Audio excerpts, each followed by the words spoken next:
안녕하세요. 이혼하거나 고쳐 살거나 주쌤입니다. 제 채널을 구독하는 많은 분들이 이제 배우자 외도를 해결하려면 상간자를 쳐내야 되는 거는 이제 알겠다. 그래서 상간자는 어차피 다시 볼 사람도 아니고 내 왼수 같은 사람이니까 가서 주먹 다짐을 하든 쌍욕을 퍼붓든 어떻게 해야 될지를 알겠는데, 문제는 집에 있는 이 바람난 배우자를 어떤 태도로 대해야 될지가 너무 어렵다, 이런 말씀들을 많이 하십니다. 우리가 이 일을 겪기 전에는 뭐 배우자 바람나면 전 재산 내가 빼앗고 빤스만 입혀서 내보내지 뭐, 내 발밑에 깔아가지고 돈 벌어오는 ATM기로 쓰지 뭐, 애 키우는 보모로 쓰지 뭐, 이렇게 생각을 하지만 막상 이 일을 겪어보면요, 생각했던 것과는 다르게 흘러가게 되거든요. 바람피운 배우자가 오히려 뻔뻔하게 나오고 잘 처먹고 잘 처자고, 오히려 내가 살이 쪽쪽 빠지면서 내가 저 사람 눈치를 봐야 되고 막 이렇게 불편한 관계가 되어버려요. 그래서 배우자가 외도한 그 사실보다는 배우자가 외도한 이후에 그 배우자의 뻔뻔한 태도, 또 나의 상처를 알아주지 않고 나를 이해해주지 않는 그 태도에 대해서 더 화가 나고 그거에 대해서 더 상처를 받는 분들이 많습니다. 바람피운 배우자가 오히려 갑질을 해대고 내가 을이 되는 그런 상황이 되는데요. 이런 행동들을 안 하셔야 바람피운 배우자에게 을이 되지 않을 수 있습니다. 해서는 안 될 3가지 행동을 알려드릴게요. 첫 번째는 물어보지 않는다입니다. 이게 배우자가 바람이 나면요, 배우자한테 너무 뭘 많이 물어보고 싶어요. 걔가 왜 좋았어? 만나서 뭐 했어? 만나서 어디 여행 갔어? 그럼 7월 3일에 그년이랑 모텔 간 거야? 회식한다 그러고 또 모텔 간 거야? 뭐 걔를 얼마나 좋아했어? 이런 것도 물어보고요. 특히 여자분들은 걔랑 어떤 체위로 섹스했어? 걔랑 모텔 몇 번 갔어? 걔가 어떻게 해줬어? 이런 것도 물어보고, 남자들은요, 그래서 그 남자랑 콘돔을 썼어 안 썼어? 질사를 했어 안 했어? 이런 것까지 막 디테일하게 물어봅니다. 그럼 이제 바람피운 배우자들은 처음에는 자기가 잘못한 걸 알고 속죄하는 마음으로 막 물어보는 거에 대답을 해줘요. 맞다, 그날 모텔 갔었다. 아니다, 걔가 그렇게 좋았던 건 아니다. 내가 진짜 사랑하는 건 너다. 막 이러면서 막 자기 나름대로 막 변명도 하고 해명도 해줘요. 근데 이거를 답변을 듣는다고 해가지고 우리들의 속이 막 시원해지고 풀리고 막 화가 풀리고 이런 게 아니잖아요. 대답을 하면 하는 대로 거짓말 하지 마, 뭐 이러면서 꼬리에 꼬리를 물면서 또 물어보고 이렇게 됩니다.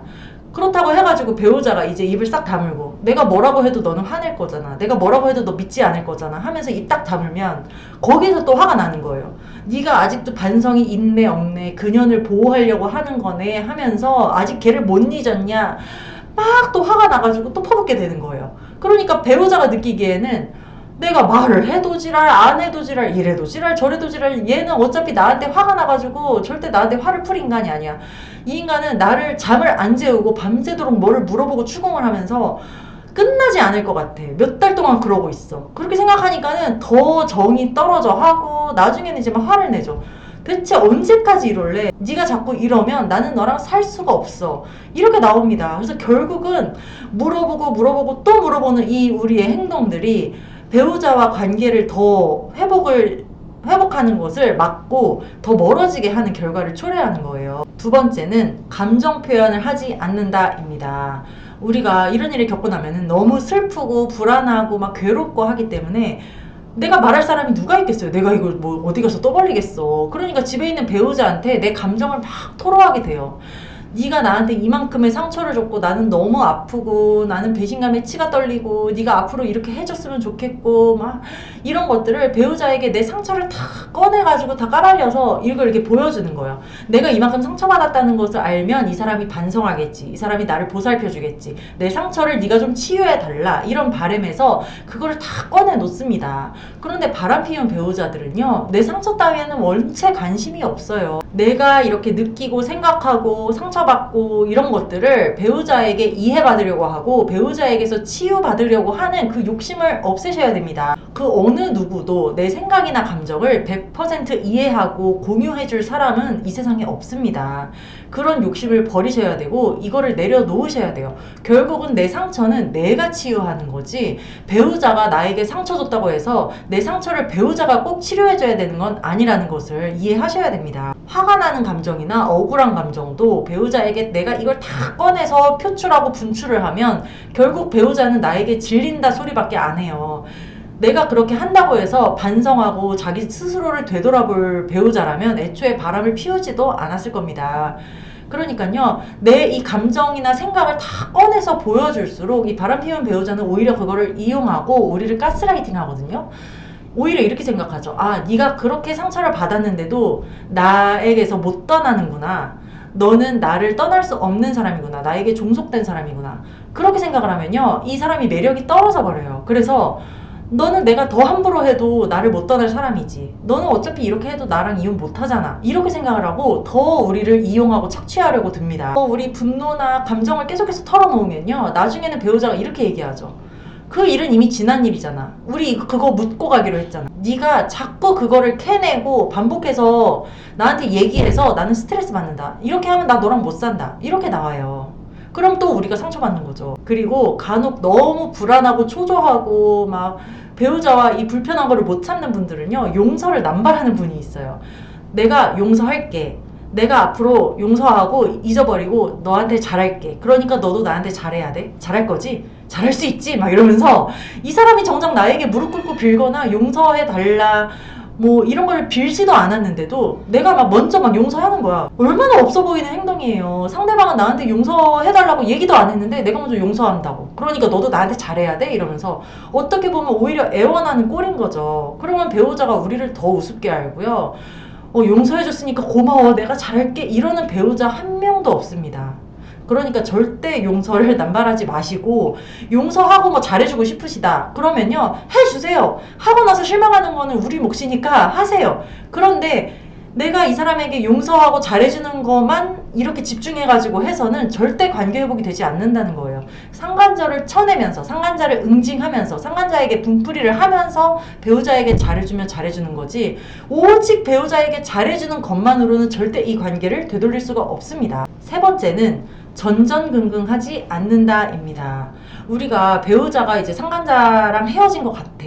근데 저 사람이 헤어진 것 같은데, 아니면은 아직도 만나고 있나, 이렇게 긴가민가 아리까리한 상황에서 이 냉랭한 기류가 흐르잖아요, 집안에. 저 사람이 상간자가 떨어져 나갔으면 나한테 좀 이렇게 잘 엉겨붙고 다시 우리가 잘 지내야 되는데 내 마음이 막 조급한 거야. 저 사람이랑 빨리 회복을 해야 되는데 막 불편해. 이 불편한 거를 못 견뎌가지고 자기가 먼저 냉랭한 유책 배우자한테 가가지고 막 엉겨붙는 거예요. 오히려 막 더 잘해주려고 그러고, 무슨 생각인지 궁금하니까 옆에 가서 막 찝쩍찝쩍 하는 거예요.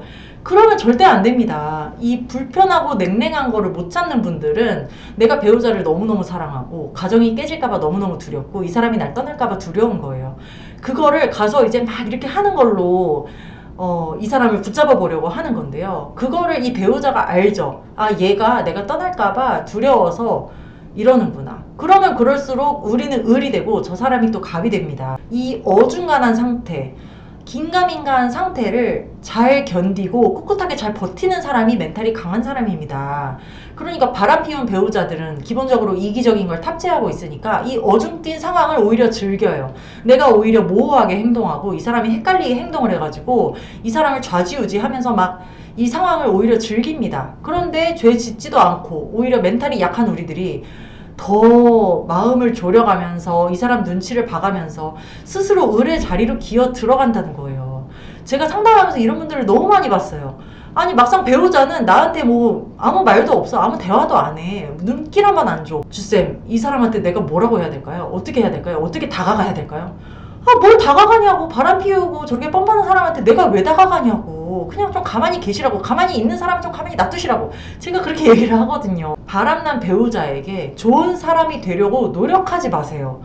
내가 바람난 배우자랑 잘해보려고, 그래, 나도 좀 잘못이 있어, 내가 그 점은 좀 부족했어, 내가 앞으로 이 부족하고 잘못한 부분을 고쳐나가서 이 사람이랑 관계를 빨리 회복해야지, 빨리 회복하려는 그 노력이 오히려 관계를 망치고요, 우리를 더 상처받게 합니다. 우리가 잘해줄수록 바람 피운 배우자들은 진작 잘하지 그랬어, 이렇게 잘할 수 있는 사람이 왜 그때는 그랬어 하면서 더 뻔뻔하게 굴고 더 우리 위에 군림하려고 들거든요.